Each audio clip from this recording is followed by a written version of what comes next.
They told you the human story began 200,000 years ago, or maybe 7,000. But what if neither is true? What if time began long before and long after? What if humanity that was installed, not evolved? This is not a history lesson. This is a recovery of memory. This is year zero, the moment the soul touched matter, and matter woke up. In this video, we are going to uncover something far bigger than timelines. We're going to explore the origin of consciousness, the mystery of soul, and the forgotten middle ground between religion and science. Science says Homo sapiens evolved over 200,000 years. Religion says Adam was created just 7,000 years ago. Both timelines seem to contradict. But what if they're both right? Or rather, both incomplete? Because there's a third perspective, a hybrid origin theory, one that blends evolution, spirit, and metaphysical design, not taught in universities, not preached in temples, but whispered in ancient texts, encoded in DNA, and buried in your soul. Let's begin with the first contradiction of modern history. When did humanity truly begin? Chapter 1, Year Zero, Science versus Scripture, 30700 Quag. According to science, Homo sapiens, anatomically modern humans, emerged around 200,000 years ago. Bones, tools, fire, tribe. But according to religion, the Quran, the Torah, the Bible, the first human was Adam, created about 7,000 years ago. That's a 193,000-year gap. Who were the beings that came before? And why does no one talk about them? Science has a name for them, humans. Religion doesn't acknowledge them. But what if they were something in between? Bodies without breath, biology without soul, intelligence without herd, wisdom. Creatures who lived, hunted, loved, and died, but never looked up and asked, why? The Quran describes Adam not just as the first, but as the one into whom ruh, divine breath, was blown. The one who named things. The one who was taught. This wasn't evolution. It was activation. What if Adam wasn't the first to walk upright, but the first to walk awake? Chapter 2. The Universe. Before humans. Before Adam. Before Earth. Before the concept of a beginning even existed, there was silence. Then suddenly, everything. 13.8 billion years ago, something exploded from nothing. Science calls it the Big Bang, a moment when time, space, energy, and matter were born, all at once. No one knows what triggered it. No one knows what came before it. Physics stops at that line, like a mind staring into a blank wall, but that wall might be a veil. From that singularity came everything. Galaxies, stars, light, gravity, possibility. And 200 million years later, the Milky Way, our galaxy, our address in the cosmos. From there, it was all about waiting. Waiting for one small star to ignite. That star is our sun. 4.6 billion years ago, the sun was born. And from the leftover debris, Earth emerged. 100 million years later, a perfect blue sphere, balanced just far enough from fire to cool, and just close enough to remain alive. But Earth didn't spin in harmony alone. It needed a companion. The moon, not just a rock, not just a decoration in the sky, a stabilizer. It's the moon that tilted Earth by 23.5 degrees. That gave us seasons. That created tides. That synchronized time. It even slowed Earth's wild spin, stretching our days from 6 hours to 24. Without the moon, there would be no night as we know it. No calendar, no rhythm, no life. The moon isn't just a satellite. It's a clock, a metronome set for life to evolve. And someone set it perfectly. Before humans, the Earth already had a pulse. Gravity, magnetism, light, time. All tuned, like an instrument. As if the planet was waiting for something, for someone. The Quran says, "And we created the heavens and the earth, and everything between them, in truth and for a purpose." This wasn't chaos. This was orchestration. The atoms knew their place. The planets followed their course. The elements aligned themselves like chess pieces, waiting for the first move. And that move was the arrival of consciousness. Chapter 3. What Science Can't Explain.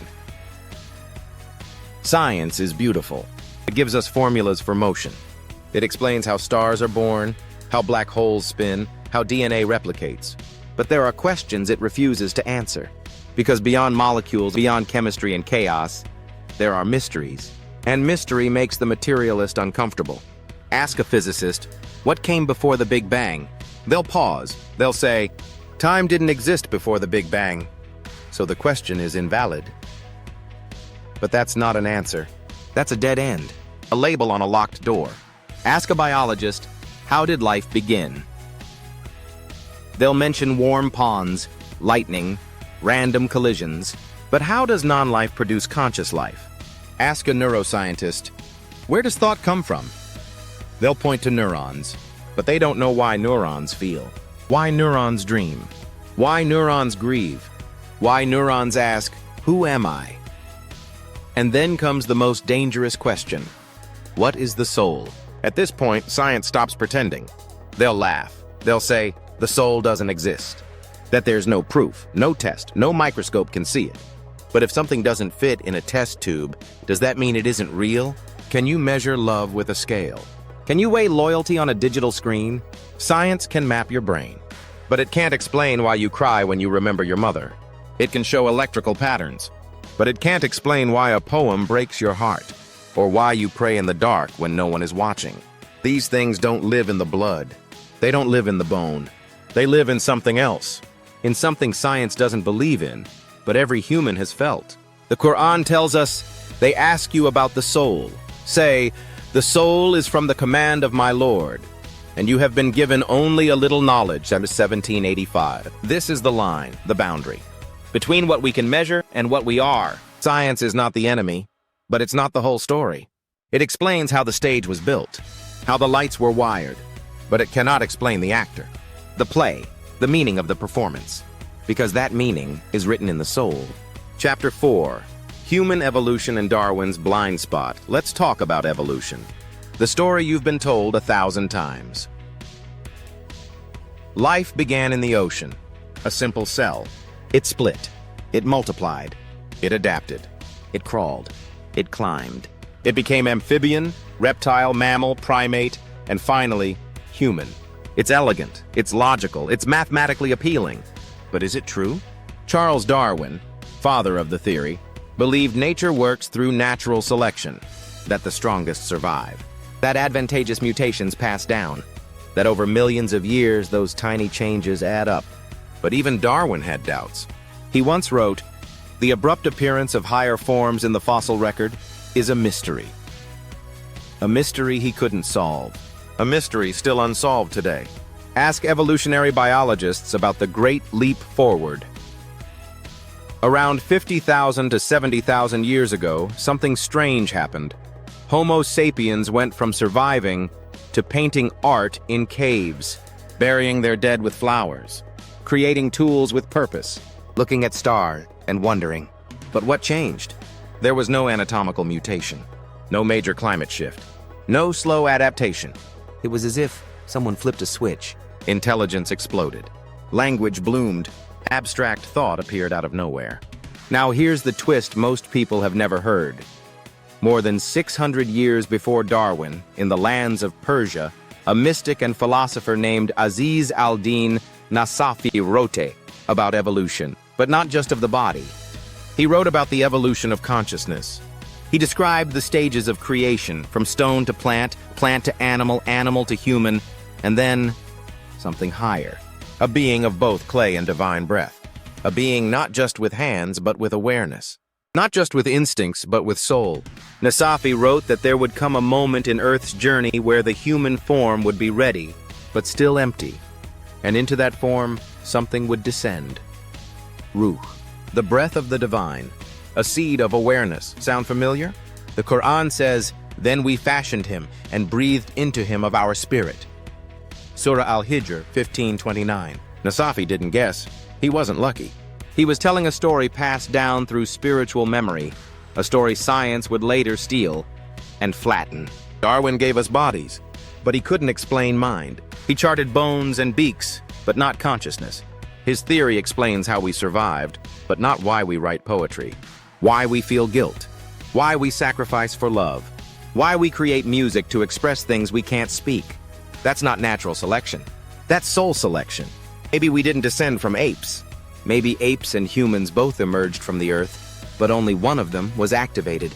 Maybe Homo sapiens were walking the earth for thousands of years, eating, mating, dying. And then suddenly, Adam, a human born with ruh, a divine spark encoded into biology. A new species of being, not just alive, but aware of life. Chapter 5. The real origin of Adam. Let's go deeper. Let's talk about the moment everything changed. The moment that didn't just rewrite Earth's biology, but rewired reality itself. The moment a creature stopped surviving and started remembering. His name was Adam. But Adam wasn't the first human body. Bones older than Adam have been found. Homo sapiens had walked the earth for thousands of years before him. They made tools, they gathered, they hunted, but they had no origin story, because they had no awareness. They didn't ask why they were here. They didn't ask what lies beyond death. They didn't fall in love with the moon. They were human in form, but not yet in soul. The Quran gives us the missing piece. Indeed, I am going to create a human being from clay. Then I fashioned him and breathed into him of my spirit. Surah Sad 38, 71-72. This is not just a creation. It is a merging. Clay is the body. Spirit is the divine frequency. Adam was not sculpted like a statue. He was installed like a sacred interface. But here's the key. The verse says, from clay like pottery, Salsal kal fakhar. Not raw earth, not dust. Clay that had been shaped and fired. In Arabic, salsal refers to clay that resonates when struck. In other words, a body designed to carry vibration. Adam was tuned, calibrated, like a sacred instrument waiting for a breath to bring it alive. And that breath was Ruh, the spirit, the command, the divine seed. It entered him. And for the first time, the earth woke up. Adam became the first being to speak with language, not just noise. To feel guilt, not just fear. To build symbols, not just shelters. To long for the heavens, not just for safety, but for truth. In Islamic tradition, Adam was taught the names of all things, and he taught Adam the names, all of them. Surah Al-Baqarah 2:31. But names don't just mean labels. In ancient Semitic traditions, names mean essences. To know a name was to know its purpose, its resonance. Adam was not only alive, he was aligned. He could name creation, because he could recognize its frequency. He could tune into the pattern. He could hear the music behind the matter. And this is when the angels were asked to prostrate, not to a body, not to clay, but to the fusion of spirit and form, to a creature made of earth, but echoing the sound of heaven. Some scholars say the angels hesitated, not out of arrogance, but out of awe. They asked, "Will you place upon the earth one who causes corruption and sheds blood?" Surah Al-Baqarah 2:30. This wasn't fear, it was recognition, because they had seen others walk the earth before. But this one was different. This one had choice. This one had the code. And so the divine timeline split. Before Adam, earth was silent. After Adam, the earth began to speak. He wasn't the first to live. He was the first to be alive. Chapter 6. The Mixed Human Code. So what happened after Adam? Did he and Eve live alone on a silent planet? Did they build the entire human race from two people in one generation? Or is there a piece of the story that no one dares to say out loud? Let's return to that question the angels asked. Will you place upon it one who causes corruption and sheds blood? That wasn't fear of the unknown. That was memory. Something or someone had already been here. And Adam, the Khalifa, the successor, was walking into their ruins. Earth wasn't empty, it was inherited. The truth is uncomfortable, but it is necessary. Adam's descendants did not live in isolation. The pre-Adamic beings, those ancient Homo species without Ruh, still roamed the earth. They weren't evil, they weren't enlightened. They were instinctive, reactive, primal. And when the Adamic line began to multiply, interbreeding happened. It's written in our DNA. Modern science confirms that Homo sapiens, us, carry between 1% to 4% of Neanderthal DNA. In some parts of the world, traces of Denisovan DNA remain as well. These weren't fictional beings, they were real. They were the pre-humans that walked Earth long before Adam received his soul. And the merging of their genetics with Adam's bloodline created something new. Us. We are hybrids, not in the science fiction sense, but in the spiritual sense. Our biology comes from Earth. Our consciousness from beyond. The body remembers hunger. The soul remembers heaven. And every human being alive today carries both. This explains the contradiction we feel every day. One side of you craves instinct, pleasure, survival, power, The other side whispers of purpose, patience, prayer, love. The animal wants to win. The soul wants to understand. The body wants revenge. The soul longs to forgive. This isn't moral duality. This is genetic history. Some lineages leaned heavier into the animal code, and their hearts hardened. Others carried the Adamic spark more clearly and became the prophets, the sages, the lovers of light. This is why not all humans are equal, not in value, but in conscious resonance. Some walk upright, but their eyes are still asleep. Some speak poetry, while others are driven only by hunger. This is not judgment. This is design, a divine test, a merging of two timelines. And the question that every soul must answer is this: which code is guiding your life? The one that came from dust, or the one that came from the breath? Chapter 7. The flood, the tilt, and the collapse of time. The earth had changed. Adam's lineage was growing, but so was the corruption. His sacred code, the divine signature breathed into his being, was being diluted. With every generation, it faded. And soon, the Adamic spark was nearly lost. This is when the flood came. Not as a punishment, but as a reset. Not as wrath, but as protection. Not to destroy life, but to preserve the last echoes of the divine pattern. The story of Noah exists in every ancient civilization. In the Quran, he's Nuh, a prophet who warned for 950 years. In the Torah, he builds the ark. In the Epic of Gilgamesh, Utnapishtim survives a flood sent by the gods. In Hindu texts, Manu is warned of a great deluge. Even the Hopi, Inca, Sumerian, and Egyptian legends speak of a time when the waters rose, and only a chosen few were saved. But here's what they don't teach you. Noah wasn't saving animals. He was saving code, DNA, frequency, the remaining carriers of Adam's undistorted lineage. The ark wasn't just a ship. It was a vault, a spiritual seed bank, holding pairs not only of flesh, but of memory, vibration, essence. Now pause and think. The Quran says Noah lived 950 years, but how? Is it literal, or is there something deeper? To answer that, we must look at the earth itself. Today, the earth is tilted at 23.5 degrees. That tilt is what gives us seasons: summer, winter, spring, autumn. But what if it wasn't always like this? Some researchers, geologists, ancient astronomers, even religious scholars, suggest that Earth's axial tilt may have changed during or after the Great Flood. Maybe it was upright before, or tilted differently.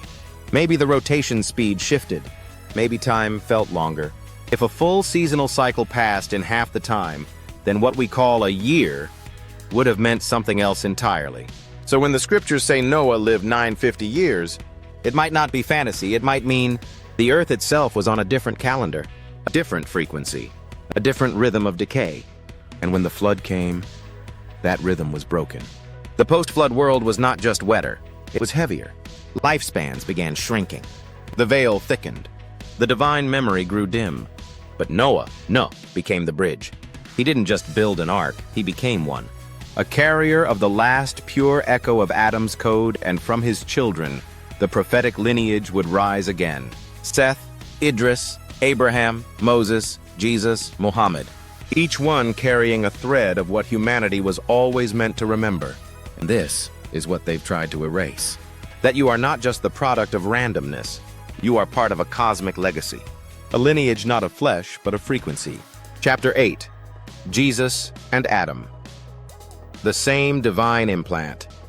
In the Quran, there is a verse, short, direct, and unlike anything else in Scripture. It doesn't explain, it simply states, "Indeed, the likeness of Jesus in the sight of God is as the likeness of Adam. He created him from dust, then said to him, 'Be,' and he was." Surah Al-Imran 3:59. Wait, what? Jesus and Adam, the same? How? One is considered the first man, the other a prophet who lived thousands of years later. One came from the earth, the other from a virgin womb, and yet the Quran ties them together. Both were born of divine command. Both arrived without a human father. Both were implants, not of flesh, but of instruction. One was formed from clay, the other from pure light placed into the womb of Mary. Let's reframe this. Adam was not built from dust like a statue in a garden. He was brought forth through a human vessel, but infused with divine ruh, just like Jesus. The Quran confirms, and we breathed into her of our spirit. Surah Al-Tahrim 66:12. Adam was the first human carrier of divine resonance. Jesus was the return of that resonance, pure, undiluted, unbroken. And that's why Jesus had to come without a father.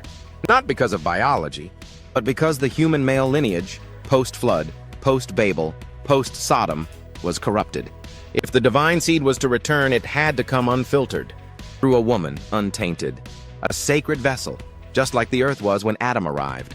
Jesus didn't come to start a religion. He came to remind, to reactivate the original Adamic frequency. Say, I am not from here, but neither are you.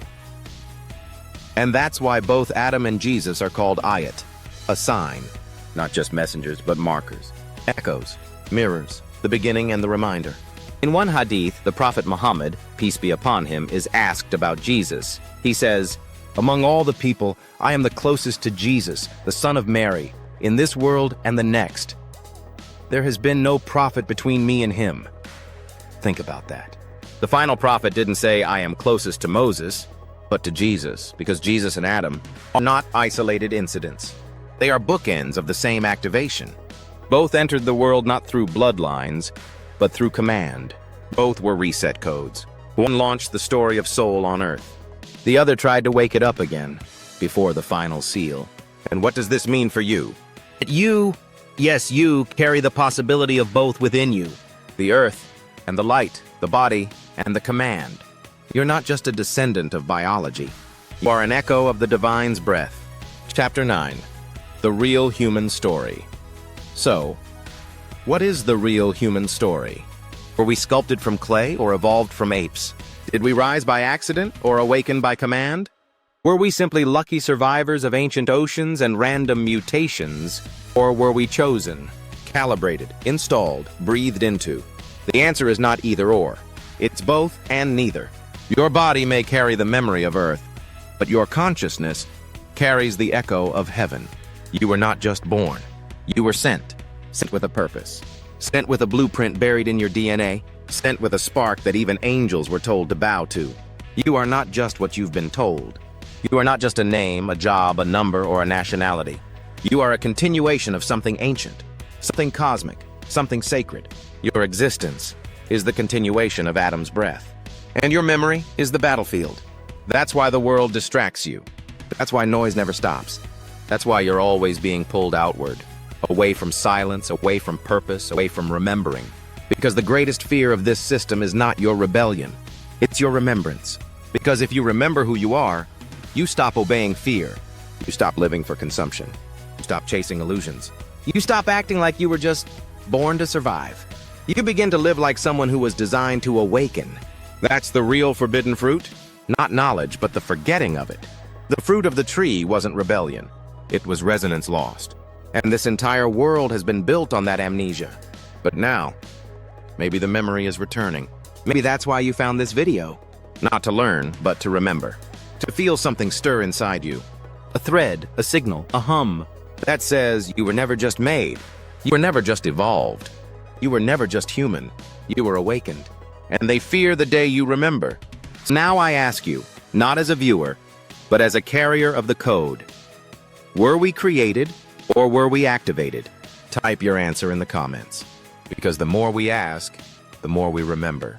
If this message echoed something inside you, share it. Send it to the one friend who's always been curious, the one who dreams differently, the one who knows there's more. Because this is just the beginning. In the next episode, we follow the bloodline of memory from Adam to Idris to Noah and beyond.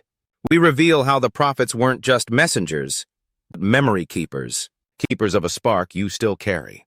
Subscribe, return, and step back into the real lost history